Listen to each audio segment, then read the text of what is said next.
Cuando hablamos de desarrollar aplicaciones backend, típicamente nosotros pensamos en REST APIs o quizás en backends que puedan responder un HTML. Pero el día de hoy vamos a ver los estilos de arquitectura que podríamos crear en un backend, en donde podríamos encontrar REST APIs, WebSockets, gRPC, webhooks y muchos otros más. Así que para entender de qué se trata cada uno de estos, vamos a ir viendo algunos gráficos muy simples para darles una idea, y si en caso ustedes quieren desarrollar uno o se han preguntado de qué se trata cuando han escuchado quizás de webhooks o de GraphQL, pues en este video voy a tratar de darles un resumen práctico. Obviamente esto no es un curso intensivo de cada uno de estos estilos de arquitectura, así que la idea es solamente de que puedan enterarse de qué se tratan y a partir de aquí considerar estudiarlos en más profundidad. Así que si les interesa, pues vamos a empezar.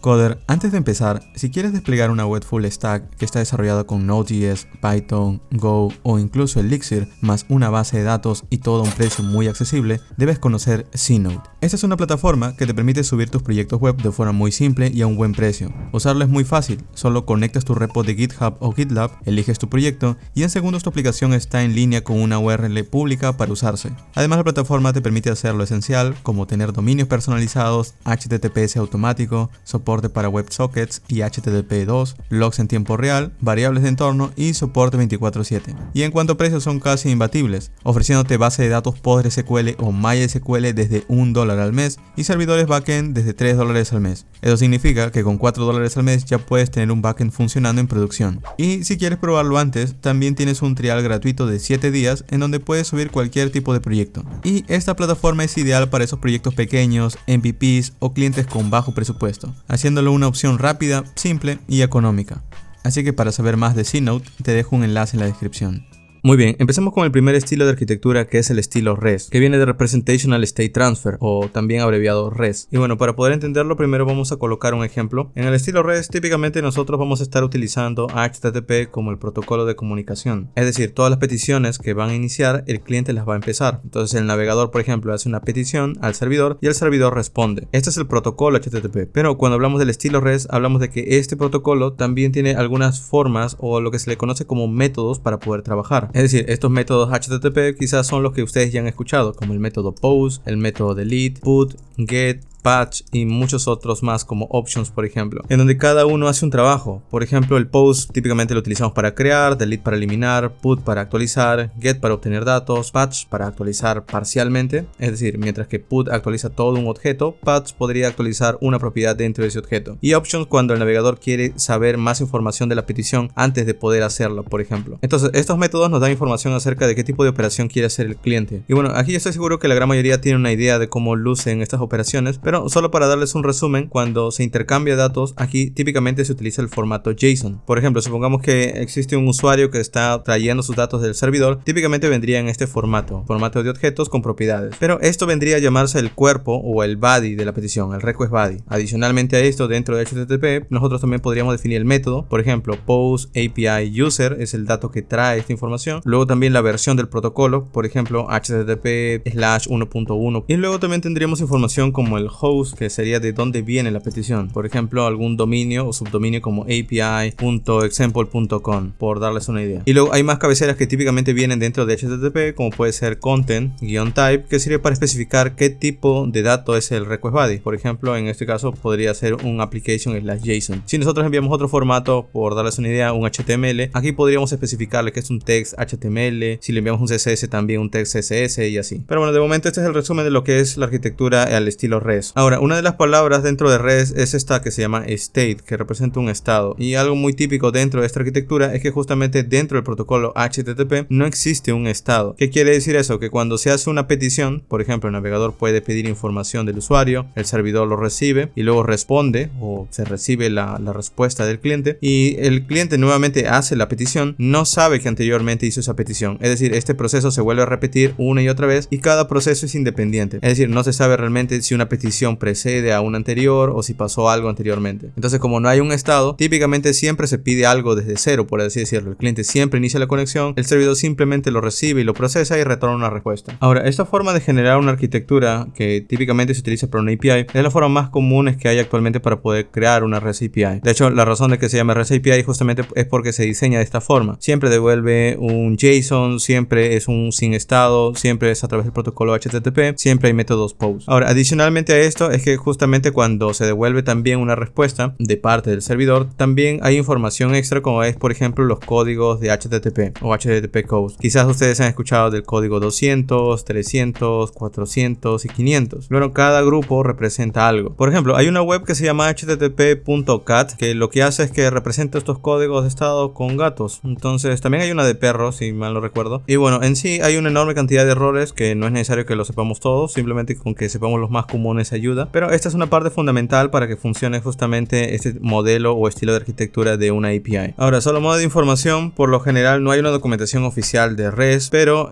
siempre se basa en este documento que se llama Architecture Style of the Design of a Network, que es la tesis de Roy Fielding, y prácticamente aquí se describe cuáles son los principios REST y justamente lo que se debía considerar al momento de elaborar prácticamente una. Ahora, REST es en sí la forma en la que nosotros organizamos ese tipo de información al momento de comunicar dos sistemas, pero también hay un concepto que típicamente van a escuchar que se llama RESTful, que es una serie de recomendaciones o una forma de seguir al pie de la letra todas las recomendaciones de REST, es decir, cumplir al pie de la letra que las URLs sean fácilmente legibles, siempre devolver códigos de estado correctos y así. En la práctica nadie cumple RESTful al 100% porque es casi como una guía o digamos como una serie de consejos de cómo deberías hacerlo, y obviamente en la práctica cuando hay aplicaciones a veces es mucho más fácil romper los principios RESTful y tratar de cumplir con la lógica del negocio. Entonces, por darles una idea, mientras que lo correcto en RESTful sería pedir como /API/users /un ID, supongamos, pues para romperlo supongamos que existe una aplicación donde típicamente ustedes tengan que nombrar esto getUsers, quizás porque hace otra lógica de móvil o quizás users-móvil, y obviamente esto no es la idea es que típicamente una URL siempre devuelva datos y ustedes pueden ir cambiándolos con parámetros o queries, pero hay en la práctica muchas de estas prácticas, así que también deben ser conscientes de que existe esto. Y bueno, este es el estilo de arquitectura más común que hay y todo el mundo aprende esto como primer estilo de arquitectura, pero este justamente no es la única forma, y la razón es que no se puede hacer de todo, o no al menos de una manera óptima utilizando este estilo de arquitectura. El primer punto a considerar es que siempre el cliente inicia la comunicación y el servidor solamente escucha, pero hay casos en aplicativos donde realmente se necesita que el servidor te avise. Por ejemplo, supongamos que algo cambió en el servidor, quizás recibiste un correo nuevo, pongamos que es una aplicación de correos, pues típicamente el servidor te tendría que notificar de alguna forma que ha llegado un correo nuevo. Entonces, si él te notifica, él iniciaría la comunicación, él sería el primero que inicia la comunicación y el cliente tendría que escucharlo. Pero bajo ese estilo de arquitectura no se cumple eso, porque siempre, como es HTTP, el protocolo, siempre el cliente es el que inicia. Entonces, si bien esto se usa como para siempre cargar páginas del navegador o aplicativos móviles que solicitan datos y así, también muchas veces necesitamos el segundo estilo de arquitectura. El segundo estilo de arquitectura son los WebSockets. Prácticamente los WebSockets permiten hacer comunicación bidireccional. Lo que quiere decir es que mientras que en REST típicamente al estar basado en HTTP siempre el cliente inicia la comunicación, el servidor escucha y luego responde, en los WebSockets no. En los WebSockets realmente inicia la comunicación el cliente, se conecta al servidor, el servidor responde y a partir de allí se mantienen conectados. Es decir que como la comunicación se queda abierta, típicamente el servidor puede iniciar un mensaje. Tú puedes estar navegando en tu panel de control o en tu aplicativo y el servidor te puede mandar un evento. Él puede ser el número uno. Cuando el servidor envía, tu cliente simplemente lo escucha, tu aplicación, tu navegador lo escucha y a partir de allí puede mostrar algo sin la necesidad de que pida algo. Es decir, el usuario está haciendo otra cosa, pero el servidor fue el que inició algo, le envió algo. Entonces, con esta idea tan simple, nosotros podríamos crear cosas más avanzadas. Por ejemplo, podríamos crear el típico chat. De hecho, la razón de que necesitemos WebSockets para crear un chat es que justamente cuando tú estás en tu ventana de chat o estás en tu aplicativo, tú no solicitas nada. Por lo general te avisan si llega un mensaje nuevo. Entonces, el que inicia la comunicación realmente es el servidor, porque el servidor te notifica de que algo nuevo ha llegado. Y el cliente obviamente lo recibe y puede responder algo, como también no es necesario que responda algo el servidor. Pero supongamos que el cliente envía un mensaje de vuelta hacia el servidor para poder responder el mensaje. Bueno, puede volver a enviar otro mensaje al servidor y de esta forma pues se produce una comunicación bidireccional, es decir, siempre van a enviar o recibir de ambos lados. Es decir, el servidor puede iniciar la comunicación, el cliente escuchar, pero también el cliente puede iniciar un mensaje y puede volver a enviarlo al servidor. Ahora, en realidad esto se usa típicamente para un chat, pero no es la única forma. También ustedes pueden crear aplicaciones en tiempo real, por ejemplo, para recibir notificaciones. El mismo tema, supongamos que en la base de datos llegó a cumplir una regla como que ya se llegó a un monto máximo, tus créditos ya se acabaron, supongo que estás contando los créditos y quieres notificar al usuario que ya se acabaron, o quizás quieres avisarle de que hay un nuevo tipo de promoción. Pues lo que se hace el servidor es que el servidor inicia, envía esa promoción hacia el cliente y el cliente simplemente lo muestra en un mensaje, en un pop-up o en un tipo de ventana. Lo otro es también para paneles de control en tiempo real. Por ejemplo, nosotros podríamos tener una imagen como esta en la que tenemos un panel de control y la información no la vamos pidiendo, sino que se va actualizando por sí sola. Entonces obviamente el servidor va enviando la información y el cliente simplemente lo va mostrando, pero en ningún momento el cliente lo solicita. A lo que voy es que siempre el servidor se lo va a enviar. Por darles una idea también, aquí les dejo algo de código que es un ejemplo en Node.js de cómo se implementan los WebSockets. Típicamente podríamos utilizar una biblioteca de WebSockets y a partir de allí nosotros podríamos abrir la conexión, podríamos escuchar mensajes que vienen tanto desde el servidor como también desde cualquier otro sistema, y también podríamos escuchar cuando hay errores o cuando se cierra la conexión. Además de, obviamente, también podríamos crear métodos para enviar mensajes o poder desconectarlos en caso queramos. El tercer estilo de arquitectura que vamos a aprender se llama GraphQL y solamente van a entender cuál es su uso cuando ya hayan creado varias REST APIs. Para darles una idea, aquí está el diagrama que hicimos hace algunos minutos